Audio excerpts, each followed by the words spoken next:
My name is Katie. I'm with San Houston State Residence Life, and I am going to walk you through the roommate matching process along with some assistance from Isabel.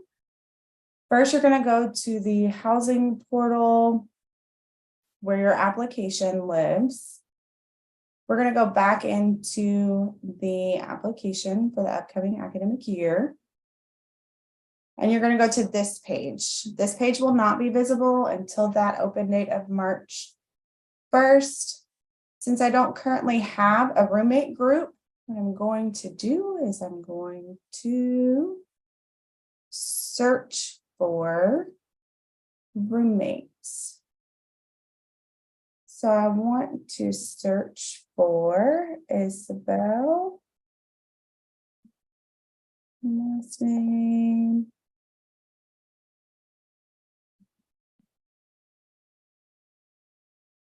Okay, so here she is. So I can see any kind of living learning community profile. So she indicated that she is an ally. If she had any social media handles listed, I can find them here. And then this is going to tell you the percentage that we answer the questions the same way on that questionnaire page. If you did not already have somebody in mind to be a roommate, you can go to suggest roommates for the system. We'll pull high matches and show those to you for you to kind of review and see if you find someone else that you would like to ask to join your group. Let me go back and I'm going to find Isabel again.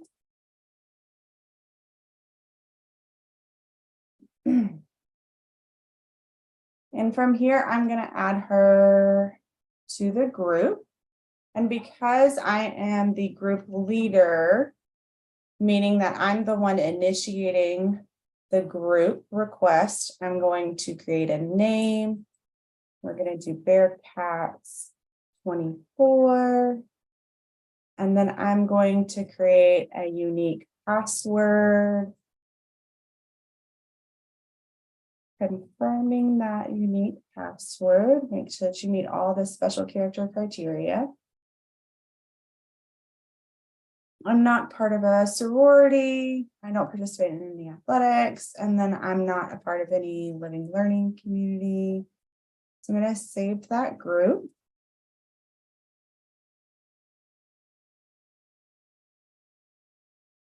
And so this is where it's going to show you that this is the group that I created. It's going to have my information, and then an outgoing request went to Isabel. So I'm going to turn it over to her for the rest. Okay, so I just got the email saying that Caitlin Earp has requested me to join her group. So then from there, I'm going to go back to my MySam account and go back to the housing portal.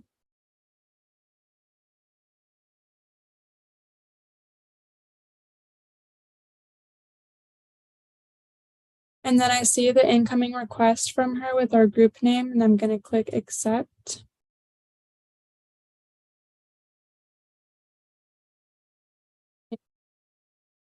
And then now I'm going to hand it back over to the group leader. So I should receive an email that Isabel has accepted my group request. So I'm going to log back into the housing application. Our groups are limited. You can only have 2 people per group, which is why you see the pair is full at this point. Because we both accepted, here is where we can change who's the leader and who's not. We can send portal messages to each other if we want to ask questions about what you're bringing, who's bringing the shower curtain, that sort of thing. And then if, as the group leader, I have the ability to remove Isabel from the group, should I need to. Being the group leader is important to maintain who has control, because should the group leader want to cancel their housing application for any reason, they'll want to shift that leadership to the other roommate prior to trying to cancel their application. What I'm gonna do is I'm gonna verify the pair. That simply means that we are 100% confirmed and together. If something happens and I no longer want to be in this group, I can just delete the pair and start all over and find another roommate. If you have any questions about this process, feel free to give us a call at 936-294-1812 or send us an email at any time. We'd be happy to walk you through it. Thank you so much.